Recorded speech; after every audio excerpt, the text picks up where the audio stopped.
Hello दोस्तों, आज हम बात करेंगे वारंट ऑफ अरेस्ट के बारे में, जिसका चैप्टर है 6 section 70 to 81 CRPC। Criminal procedure code का बहुत ही अहम सेक्शन इसको माना जाता है। और ये चैप्टर भी काफ़ी इम्पोर्टेंट है, क्योंकि जब तक आदमी अरेस्ट नहीं होता तब तक CRPC जो है, जो क्रिमिनल कोर्ट है, वो कैसे काम करेगी।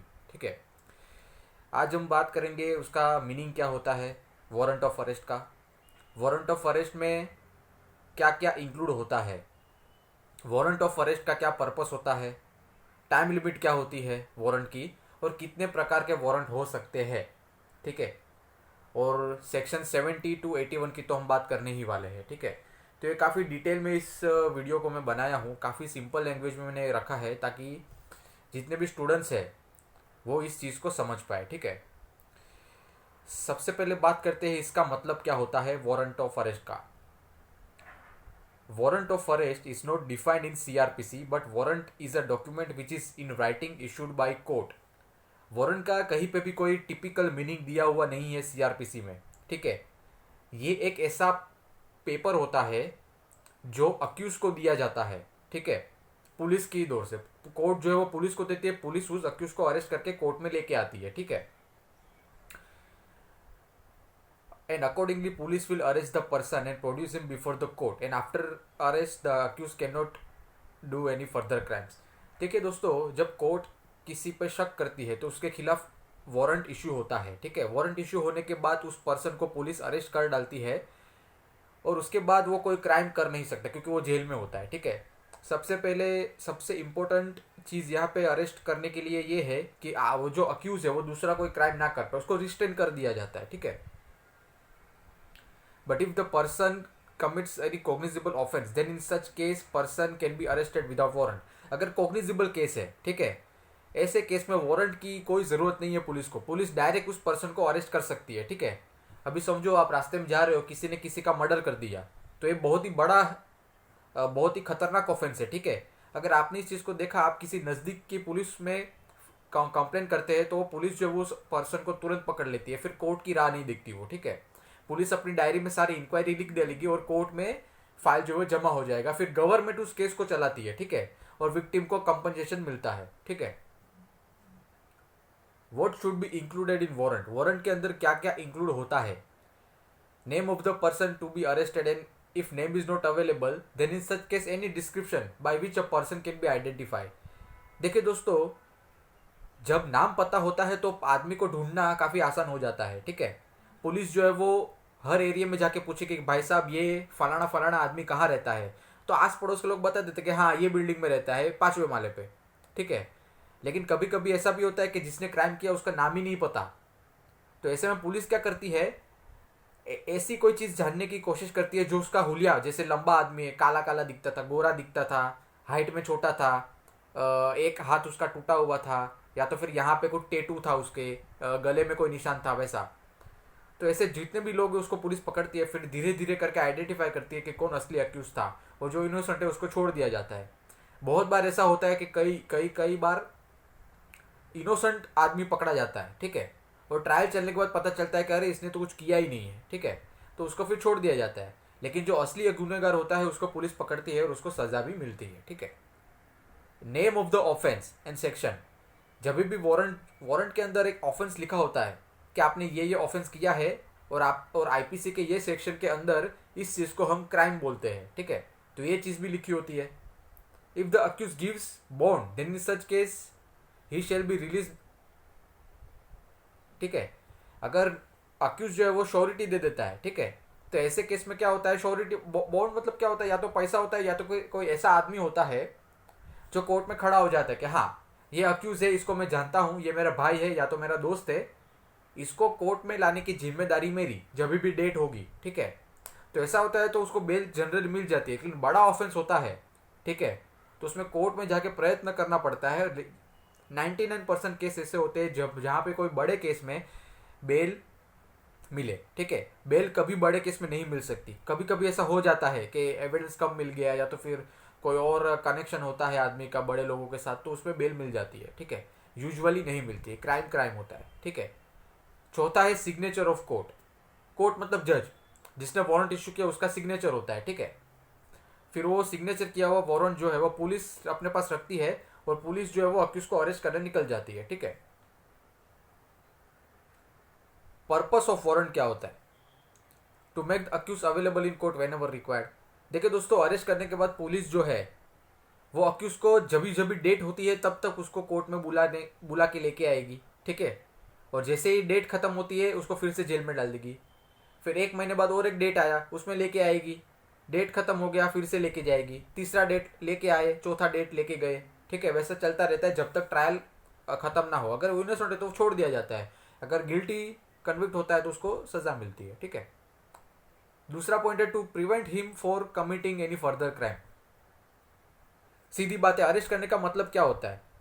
आप जेन्युइनली बोलो, जब कोई आदमी झगड़ा करता है रास्ते में तो उसको पुलिस पकड़ लेती है, क्यों? ताकि वो और कोई मारामारी ना करे। ठीक है, तो अरेस्ट करने का पर्पस यही होता है कि वो दूसरा कोई फ्यूचर में कोई क्राइम ना करे। ठीक है, तीसरा पॉइंट है to continue the court process. ठीक है, अभी देखिए दोस्तों, अक्यूज जो है वो उसको डर रहता है कि वो कहीं पकड़ा ना जाए, तो इसलिए वो भागने की कोशिश करता है, लेकिन वो अरेस्ट हो जाता है तो फिर वो भाग नहीं सकता। ठीक है, तो कोर्ट का प्रोसेस आराम से चले उसके लिए अरेस्ट जो है वो करना पड़ता है। ठीक है, time limit of the warrant, अभी इसको ध्यान से समझिए।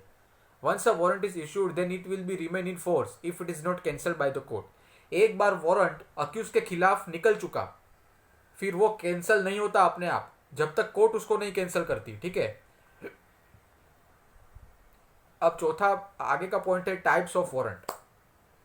सीधी बात है, बेलेबल वारंट होता है और नॉन बेलेबल वारंट होता है। ठीक है, देखिए दोस्तों, यूजुअली क्या होता है, सबसे पहले कोर्ट जो है, अभी जैसे 138 का मैटर है चेक बाउंस का। ठीक है, अभी ये कोई बहुत ही बड़ा क्राइम नहीं, आपने किसी का मर्डर नहीं किया है। ठीक है, लेकिन still it is a criminal case. Why? Because see, you are taking some money from your friend and you after that you are not able to give that money to your friend, then he can file case against you। जैसे summary suit हो गया, summary suit is a civil case. ठीक है, लेकिन अभी समझो for example आपने किसी दुकान में से कुछ माल खरीदा 5 लाख का। ठीक है, और आपने चेक उसको दे दिया कि भाई 2 दिन बाद इसको बैंक में डाल देना, पास हो जाएगा। ठीक है, क्लियर हो जाएगा, लेकिन वो चेक क्लियर नहीं हुआ। वो दुकान वाले ने आपको रिक्वेस्ट किया, फ़ोन किया, अरे फलाना फलाना भाई कैसे हो, आप मुझे पैसे कब दोगे, लेकिन उसने दिया नहीं। ठीक है, तो वो आपके ऊपर केस कर सकता है। सबसे पहले केस रजिस्टर होगा कोर्ट में, जो मजिस्ट्रेट कोर्ट होता है, MM कोर्ट। ठीक है, फिर आपको कोर्ट की नोटिस आएगी, फिर भी आप नहीं आए तो फिर बेलेबल वारंट निकलेगा। ठीक है, उसके बाद भी अगर आप नहीं आते हो फिर नॉन बेलेबल वारंट निकल जाता है। ठीक है, तो एक स्टेज होता है, डायरेक्टली नॉन बेलेबल वारंट नहीं निकलता यूजुअली, लेकिन ये स्टेज जो है वो कोर्ट जो है वो फॉलो करती है। अब बात करते हैं सेक्शन 70 to 81 के बारे में। ठीक है, सबसे पहला सेक्शन है 70, form of warrant of arrest and duration. एक सबसे पहले तो ये राइटिंग में होगा, सिग्नेचर होगा, and it will remain force if it is not cancelled. देखो, वारंट जो है वो एक पेपर पे होता है, तो पेपर खाली तो नहीं होता, लिखा हुआ होगा। ठीक है, जज का सिग्नेचर होता है और वो तब तक फोर्स में रहेगा जब तक कोर्ट उसको कैंसिल नहीं करती है। ठीक है, section 71, power to direct security to be taken. If a person against whom a warrant has been issued produce surety and he is ready to attend the court on various dates, then in such case he can be released। अभी security का मतलब क्या होता है कि जो accused होता है वो कुछ सिक्योरिटी देता है, जैसे प्रॉपर्टी के पेपर्स हो गए, या तो हार्ड कैश हो गया, या तो कोई श्योरिटी आ जाता है। श्योरिटी मतलब कोई ऐसा बंदा रहता है कि वो गारंटी लेता है कि हाँ, जब भी कोर्ट की डेट होगी ये आदमी को मैं, जो अक्यूज है जिसने क्राइम किया है, उसको मैं कोर्ट में लेके आऊँगा। ठीक है, तो ऐसा होता है तो उसको जो है वो बेल मिल जाती है। बेल मतलब रिलीज कर देना, उस आदमी को छोड़ देना। यहाँ पे छोड़ना मतलब क्या, आदमी जेल में नहीं, आदमी अपने घर में बैठेगा, लेकिन कोर्ट की कार्यवाही है वो तो चलती ही रहेगी। ठीक है, section 72 CRPC, warrant to whom directed. Court usually direct one or more police officer to execute a warrant, and if such an officer is not available then court will authorize any other person to do the same। देखिए दोस्तों, क्या होता है, हर court का एक अपना jurisdiction होता है और उस ज्यूरिडिक्शन में जो भी पुलिस होती है, ठीक है, उसको कोर्ट डायरेक्ट करती है कि ये फलाने पर्सन के अगेंस्ट में मैं वारंट इशू कर रहा हूँ, आप उसको लेके आओ। ठीक है, तो पुलिस जाती है और उस पर्सन को लेके आती है। ठीक है, लेकिन कभी कभी क्या होता है, पुलिस जो है वो अवेलेबल नहीं होती है, कोई दूसरे बड़े काम में अटक गई है, तो कोई दूसरा कोई पर्सन को कोर्ट ऑथोराइज कर देती है कि आप ये पर्सन को ये एरिया में से लेके आओ, ठीक है। If it is directed to one or more officers then all or any of the officer can go and execute the warrant. अगर बहुत सारे ऑफिसर को अपॉइंट किया गया है, ठीक है, लेकिन किसी एक को ही जाना पड़ रहा है, बाकी सारे बिजी हो गए, तो एक भी जा सकता है, ऐसा जरूरी नहीं कि सबको जाना पड़े, ठीक है। वो एक बंदा जाएगा, पुलिस ऑफिसर, उस अक्यूज को लेके आएगा और अपना जो रिपोर्ट है वो कोर्ट में जमा कर देगा, सिंपल। सेक्शन 73 सीआरपीसी, वारंट में be directed any person. Basically the magistrate can direct a warrant against any person who is accuse of non bailable offence or an escape convict, ठीक है। जो मजिस्ट्रेट होता है वो ऐसे बंदे के अगेंस्ट में वारंट निकाल सकती है जिसने कोई बड़ा क्राइम किया हो, ठीक है। वो या तो कोर्ट की कार्यवाही से भाग रहा हो, जैसे मैंने आपको 138 का एग्जांपल दिया, ठीक है। अभी आपने चेक दिया, वो बाउंस हो गया, ठीक है। अभी आप कोर्ट ने आपको नोटिस दिया, फिर भी नहीं आया, तो कोर्ट आपके खिलाफ बेलेबल वारंट निकालेगी कि अगर आप कोर्ट में नहीं जाते हो तो पुलिस आके आपको अरेस्ट करेगी, ठीक है। Police officer will take the acknowledgement of the warrant.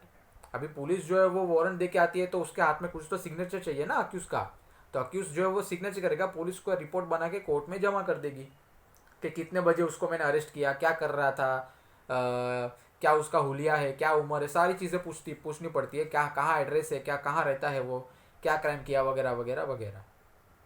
और उसके साथ जो भी इंफॉर्मेशन है बाकी जो कोर्ट को मदद कर सके केस को सोल्व करने में, वो भी सारी आ जाती है। Section 74 CrPC, warrant directed to police officer, that warrant में be executed by any other police officer, ठीक है। ये तो काफी सिंपल था। Section 75 CrPC, notification of the substance of warrant. ये ध्यान से सुनना दोस्तों, पुलिस ऑफिसर से explain the reason of arrest to the accused. जब पुलिस जाती है किसी के घर पे अरेस्ट करने को, तो ये पुलिस का ड्यूटी है कि उस जो जिसको वो अरेस्ट कर रहे हैं उसको बताए कि उसने क्या क्राइम किया है, ठीक है। Officer can explain it to और show the warrant to the accused. Police officer जो है वो वारंट बता सकता है और उसके साथ साथ उसने क्या क्राइम किया है वो भी एक्सप्लेन कर सकता है, ठीक है। Section 76 CrPC, person arrested to be brought before the court without any delay. ये काफी इंपॉर्टेंट सेक्शन है दोस्तों। एक बार अरेस्ट हो जाता है आदमी तो विद इन 24 आवर्स में उसको मजिस्ट्रेट के पास प्रोड्यूस किया जाता है पेपर्स के साथ, ठीक है। अरेस्ट होने के बाद मजिस्ट्रेट के सामने अक्यूज आएगा, जज उसको पूछेंगे कि पुलिस ने आपके खिलाफ ये ऑफेंस लगाए हैं, क्या आपको मंजूर है। अगर आप हाँ बोलते हो तो आपके वो खिलाफ जजमेंट आ जाता है, अगर आप ना बोलते हो तो आपको वक्त दिया जाता है कि आप किसी एडवोकेट को हायर करें और आपका केस आगे बढ़ाइए, ठीक है। अगर आप गुनहगार नहीं है तो आप छूट जाओगे, अगर आप गुनहगार साबित होते हैं तो आपको सजा भुगतनी पड़ेगी। सेक्शन 77 सीआरपीसी, वेयर वारंट में बी एग्जीक्यूटेड, वॉल इंडिया दोस्तों, ठीक है। ऐसा नहीं है कि आप ठीक है महाराष्ट्र में रह रहे हो तो सिर्फ महाराष्ट्र में ही होगा, पुलिस आपको कहीं से भी पकड़ सकती है, ठीक है। महाराष्ट्र में वारंट इशू हुआ तो आप अगर आप कर्नाटक में है तो कर्नाटक यहाँ की पुलिस जो वो कर्नाटक वाली पुलिस को वारंट दे देगी और वो कर्नाटक वाली पुलिस मुंबई लेके आएगी आपको महाराष्ट्र में, ठीक है। तो ऐसा नहीं है कि आप स्टेट छोड़ के भाग गए तो आपको पकड़ नहीं सकते। Section 78 CrPC, warrant forward for execution outside jurisdiction of court. देखिए दोस्तों, ऐसा बहुत बार होता है कि अक्यूज क्राइम करके भाग जाता है तो वो आउट ऑफ ज्यूरिडिक्शन के नाम से जाना जाता है, ठीक है। अभी कोर्ट जो है वो उस चीज़ को बार बार देखिए क्या होता है मालूम है, एक बार अक्यूज भाग जाता है तो कोर्ट तो अपना जगह नहीं बदल सकती ना। कोर्ट का काम ये है कि वो उस अक्यूज को लेके आए कोर्ट में, ठीक है। तो ऐसे में क्या होता है देखिए मैं बताता हूँ। If the warrant issued by the court is outside jurisdiction of the court then in such case the advocate shall forward that warrant by post to that magistrate or police officer in whose jurisdiction the accused is residing। देखिए दोस्तों, ये मैं खुद personally कर चुका हूँ।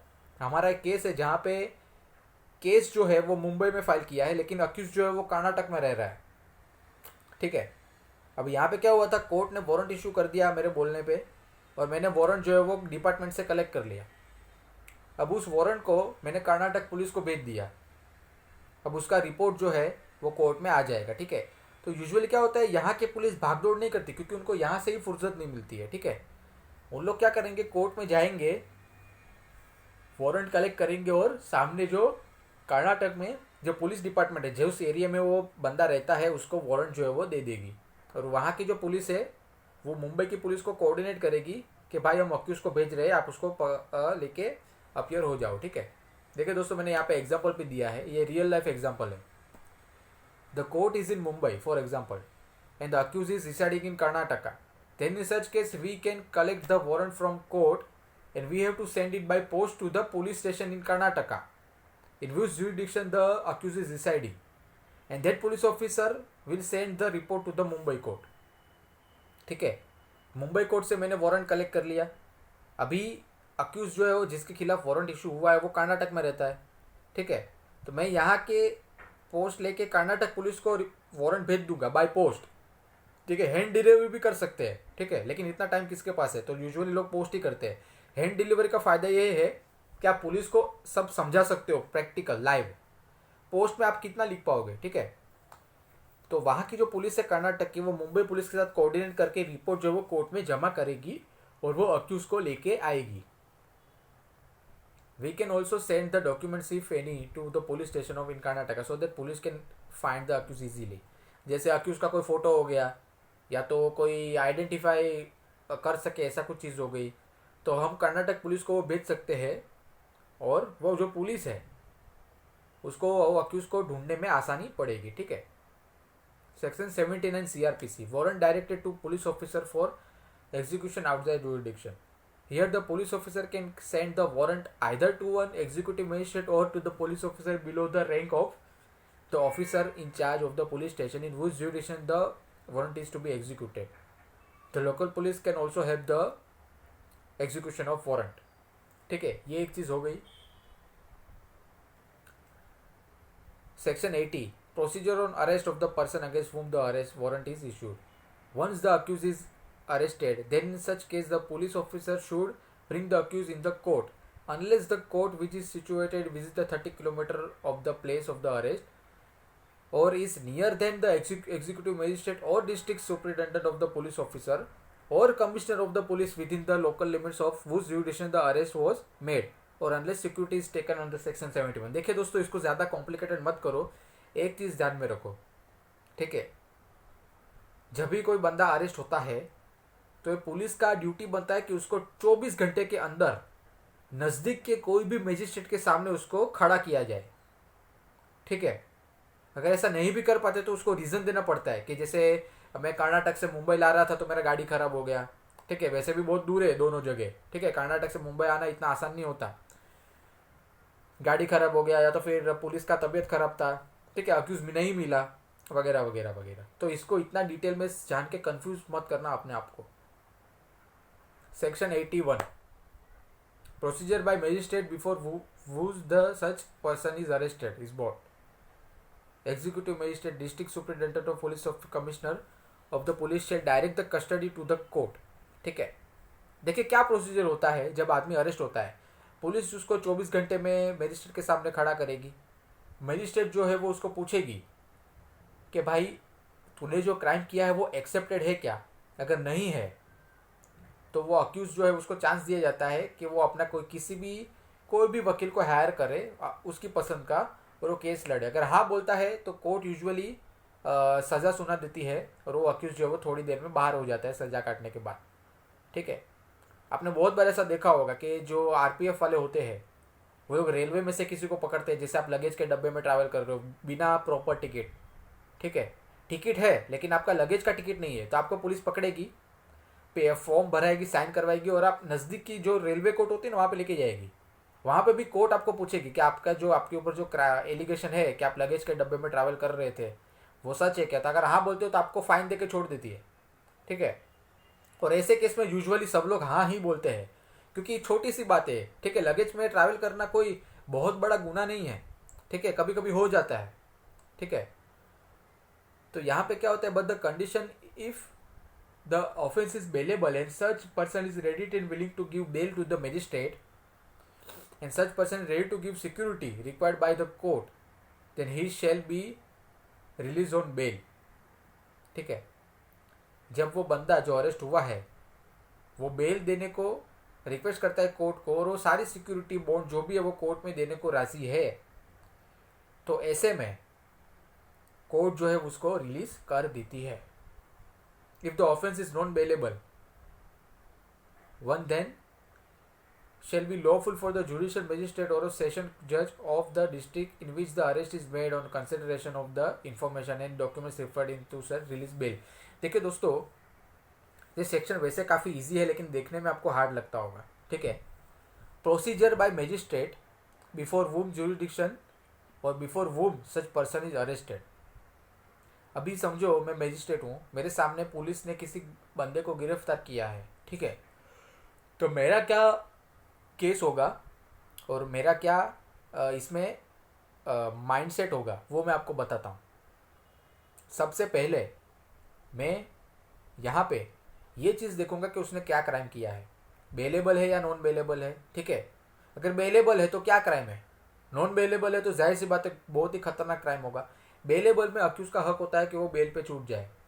वो constitution भी बोलता है कि किसी को भी आप गिरफ्तार करके नहीं रख सकते, उसका हक है कि वो फ्रीली घूमे। अच्छा, दूसरा नॉन बेलेबल है तो उसको लड़ना पड़ेगा बहुत मेहनत करके। फिर भी अगर कोर्ट को ऐसा लगता है कि हाँ वो छूट जाना चाहिए तो वो छूट सकता है, ठीक है। अगर कोर्ट को ऐसा लगता है कि नहीं वो छूटने के बाद और कोई क्राइम करेगा तो कोर्ट उसको उसका जो बेल है वो रिजेक्ट कर सकती है, ठीक है। आप ज़्यादा डिटेल में इस चीज़ को ना देखें, मैं जो बोल रहा हूँ उसको सिंपल क्लियर कट अंडरस्टैंडिंग के साथ बता रहा हूँ। मैं खुद एक वकील हूँ और ये सारी चीज़ें मैं रोज़ करता हूँ, ठीक है। शुक्रिया।